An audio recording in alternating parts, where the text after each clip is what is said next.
চাঁদাবাজি বাংলাদেশের একটি মারাত্মক সামাজিক ব্যাধি যা অর্থনীতি থেকে শুরু করে জনজীবন পর্যন্ত সব স্তরে নেতিবাচক প্রভাব ফেলে। এই সমস্যা থেকে মুক্তি পাওয়ার জন্য বহুমুখী এবং সমন্বিত পদক্ষেপ গ্রহণ করা অত্যন্ত জরুরি। নিচে বিস্তারিত আলোচনা করা হল। ১. আইনের কঠোর প্রয়োগ ও বিচার ব্যবস্থার উন্নতি। চাঁদাবাজি দমনের প্রথম ও প্রধান শর্ত হল আইনের কঠোর প্রয়োগ, দ্রুত বিচার নিশ্চিতকরণ। চাঁদাবাজির মামলাগুলো দ্রুত নিষ্পত্তি করার জন্য বিশেষ ট্রাইব্যুনাল গঠন করা যেতে পারে। দীর্ঘসূত্রিতা অপরাধীদের উৎসাহিত করে। আইন প্রয়োগকারী সংস্থার সক্ষমতা বৃদ্ধি। পুলিশ, র্যাব এবং অন্যান্য আইন প্রয়োগকারী সংস্থাকে চাঁদাবাজদের চিহ্নিত করতে ও ধরতে আধুনিক প্রশিক্ষণ এবং প্রযুক্তিগত সহায়তা দিতে হবে। তাদের সক্ষমতা বাড়লে তারা আরও কার্যকরভাবে কাজ করতে পারবে। রাজনৈতিক প্রভাবমুক্ত বিচার। বিচার প্রক্রিয়াকে যে কোনো ধরনের রাজনৈতিক প্রভাব থেকে মুক্ত রাখতে হবে, যাতে অপরাধীরা তাদের ক্ষমতার অপব্যবহার করে পার পেয়ে না যায়। যথেষ্ট প্রমাণ সংগ্রহ। অভিযোগকারীর নিরাপত্তা নিশ্চিত করে পর্যাপ্ত প্রমাণ সংগ্রহে আইন প্রয়োগকারী সংস্থাকে আরও সক্রিয় হতে হবে। ২. রাজনৈতিক সদিচ্ছা ও জবাবদিহিতা।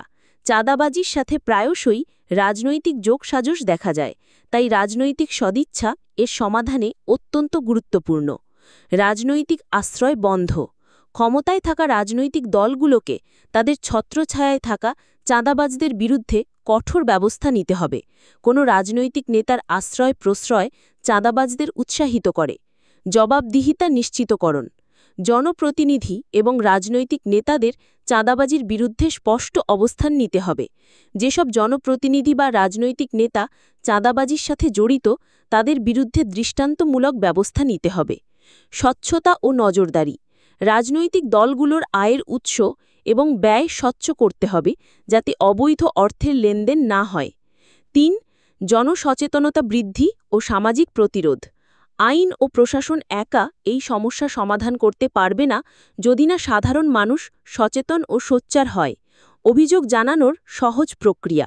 চাঁদাবাজির শিকার ব্যক্তিরা যাতে নির্ভয়ে অভিযোগ জানাতে পারেন, সেজন্য একটি সহজ ও নিরাপদ ব্যবস্থা তৈরি করতে হবে, যেমন হটলাইন বা অনলাইন প্ল্যাটফর্ম। অভিযোগকারীর সুরক্ষা। যারা চাঁদাবাজির বিরুদ্ধে অভিযোগ করবেন, তাদের নিরাপত্তা নিশ্চিত করা অত্যন্ত জরুরি। তাদের যেন কোনো প্রতিশোধের শিকার না হতে হয়, সেদিকে খেয়াল রাখতে হবে। সামাজিক আন্দোলন। সমাজের বিভিন্ন স্তরের মানুষকে চাঁদাবাজির বিরুদ্ধে ঐক্যবদ্ধ হতে হবে এবং এর বিরুদ্ধে সামাজিক আন্দোলন গড়ে তুলতে হবে। স্কুল, কলেজ ও বিশ্ববিদ্যালয়ে এ বিষয়ে সচেতনতা বাড়াতে হবে। মিডিয়ার ভূমিকা। গণমাধ্যমকে চাঁদাবাজির ঘটনাগুলো তুলে ধরতে এবং এর ভয়াবহতা সম্পর্কে মানুষকে জানাতে আরও সক্রিয় ভূমিকা পালন করতে হবে। ৪. অর্থনৈতিক ও প্রশাসনিক সংস্কার। চাঁদাবাজির পেছনে অনেক সময় অর্থনৈতিক এবং প্রশাসনিক দুর্বলতাও কাজ করে। কর্মসংস্থান সৃষ্টি। বেকারত্ব চাঁদাবাজির একটি অন্যতম কারণ। যুবকদের জন্য পর্যাপ্ত কর্মসংস্থানের সুযোগ সৃষ্টি করতে পারলে তারা এই ধরনের অপরাধমূলক কাজে জড়িয়ে পড়বে না। সুশাসন প্রতিষ্ঠা। প্রশাসনের প্রতিটি স্তরে স্বচ্ছতা ও জবাবদিহিতা নিশ্চিত করতে হবে। দুর্নীতির মূলোৎপাটন করতে পারলে চাঁদাবাজির সুযোগ কমে আসবে। উদ্যোক্তা বান্ধব পরিবেশ। ব্যবসা বাণিজ্য ও শিল্প প্রতিষ্ঠায় চাঁদাবাজির কারণে সৃষ্ট বাধা দূর করতে হবে। একটি নিরাপদ ও উদ্যোক্তা বান্ধব পরিবেশ সৃষ্টি হলে নতুন বিনিয়োগ আসবে এবং কর্মসংস্থান বাড়বে। অনলাইন লেনদেন উৎসাহিত করা। নগদ অর্থের লেনদেন কমানো গেলে চাঁদাবাজির সুযোগ কমে আসবে। Online payment